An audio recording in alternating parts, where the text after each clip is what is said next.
नमस्कार साथियों, मैं कृष्णा। आप देख रहे हैं अपने YouTube channel Krishna sir knowledge में। साथियों, आज झारखंड के प्राचीन काल के इतिहास में हम लोग देखेंगे मौर्य काल। तो मौर्य वंश की स्थापना आप जानते हैं चंद्रगुप्त मौर्य ने किया था, और चंद्रगुप्त मौर्य ने नंद वंश के अंतिम शासक घनानंद को युद्ध में पराजित करके मौर्य वंश की स्थापना किए थे। और मौर्य पीरियड का जो मानचित्र है आज वर्तमान न्यू संसद में अखंड भारत का जो है मानचित्र उसे रखा गया है, दर्शाया गया है। तो अब जानते हैं साथियों कि कौटिल्य जो चंद्रगुप्त मौर्य के गुरु थे, यानी कि कौटिल्य आप देख रहे हैं जो विष्णुगुप्त कहा जाता है, चाणक्य कहा जाता है, कौटिल्य के गुरु थे ही, लेकिन तक्षशिला विश्वविद्यालय के आचार्य थे। और चंद्रगुप्त मौर्य ने क्या किया, जब वो गद्दी पे बैठे तो इन्हें अपना प्रधानमंत्री बनाया। चंद्रगुप्त मौर्य ने इन्हीं के निर्देशन पे सत्ता प्राप्त की थी।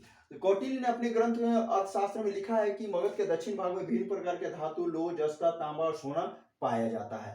तो मगध का दक्षिण भाग का आज का जो झारखंड है उसका उल्लेख किया। आज भी झारखंड खनिज संपदा से संपन्न राज्य है, और यही कारण है कि कौटिल्य ने अपने अर्थशास्त्र में, अब देखेंगे जब मंत्री परिषद जो बनाए थे उसमें खनन पदाधिकारी की नियुक्ति की बात कही है, जिसे अकाराध्यक्ष कहा जाता है। और यही कारण है कि देखेंगे कि झारखंड को उसमें कौटिल्य ने कुकुट प्रदेश कहा है या कुकुट कहा है। और उन्होंने अपने ग्रंथ में यह भी कहा कि कुकुट प्रदेश में शासन व्यवस्था गणतंत्रात्मक थी। जिस समय राजे महाराजाओं का शासन हो उसमें गणतंत्र शासन हो, वो भी जनजातीय क्षेत्र में, ये बहुत बड़ी उपलब्धि थी उस समय। आज से ईसा पूर्व जब मौर्य पीरियड की बात कर रहे हैं, उस समय जनजातियों के बीच गणतंत्र का शासन का होना बड़ी लाजमी है।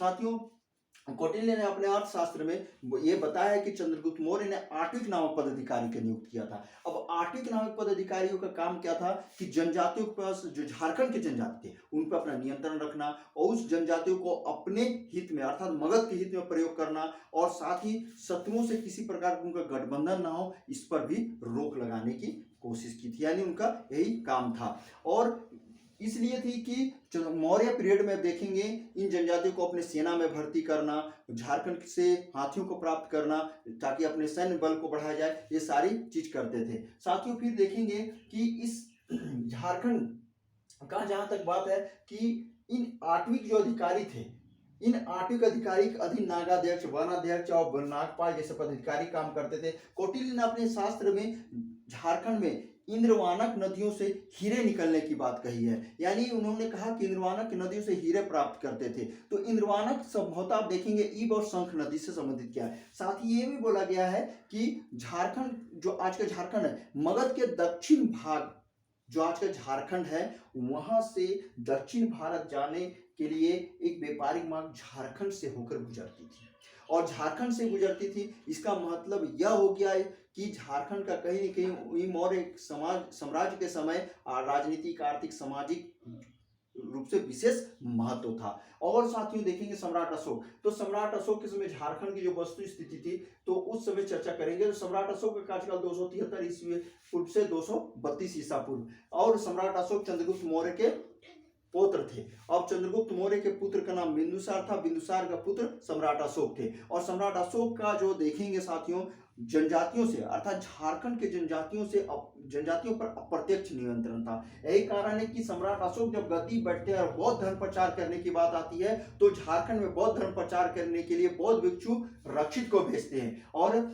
इस बात की चर्चा के और थोड़ी सी हम लोग उल्लेख करना चाहें तो अशोक के 13वें शिलालेख में समीपवर्ती राज्यों की सूची मिलती है। इन सूची में झारखंड को आठवीं प्रदेश तो कहा गया है, लेकिन बोला गया है इस आठवीं प्रदेश का जो विस्तार है बघेलखंड से उड़ीसा के समुद्र तक था, और इसमें झारखंड भी सम्मिलित है। यानी एक स्पष्ट रूप से कहा जाए तो अशोक के 13वें शिलालेख में झारखंड को आठवीं प्रदेश के रूप में उल्लेख किया गया है।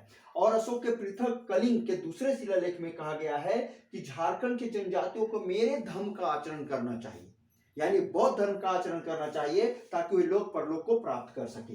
कलिंग जो वर्तमान ओडिशा राज्य है, झारखंड के दक्षिण में स्थित है। किधर स्थित है? दक्षिण में स्थित है। और बोला गया है कि अशोक के 2 शिलालेख कलिंग या उड़ीसा से प्राप्त हुए हैं। यानी कि कहां?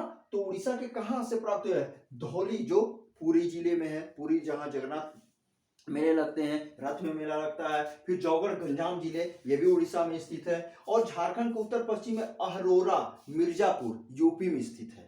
यहाँ भी अशोक के शिलालेख प्राप्त हुए हैं। और सबसे चीज देखिए, झारखंड में अशोक कालीन कला का कोई भी विवरण अभी तक प्राप्त नहीं हुआ है। हाँ, एग्जाम भी उसे आपके लिए बहुत इंपॉर्टेंट है। एग्जाम में आप कहीं ना कहीं आप देखेंगे नकाराध्यक्ष को पूछ सकता है, और साथ ही गणतंत्रात्मक शासन व्यवस्था को, कुकुट प्रदेश को पूछ सकता है, 13वें शिलालेख, फिर कलिंग शिलालेख, इस तरह सारी चीज को पूछ सकता है। इवन आप देखेंगे इंद्रवानक नदी से जो संख्य नदी से वहां हीरे निकालने की जो बात है, ये भी एग्जाम में पूछा हुआ है। सो साथियों, ये वीडियो आपको कैसी लगी, आप अवश्य ही कमेंट करें, शेयर करें, लाइक करें, सब्सक्राइब करें और अपने नॉलेज को बढ़ाते रहिए। नमस्कार।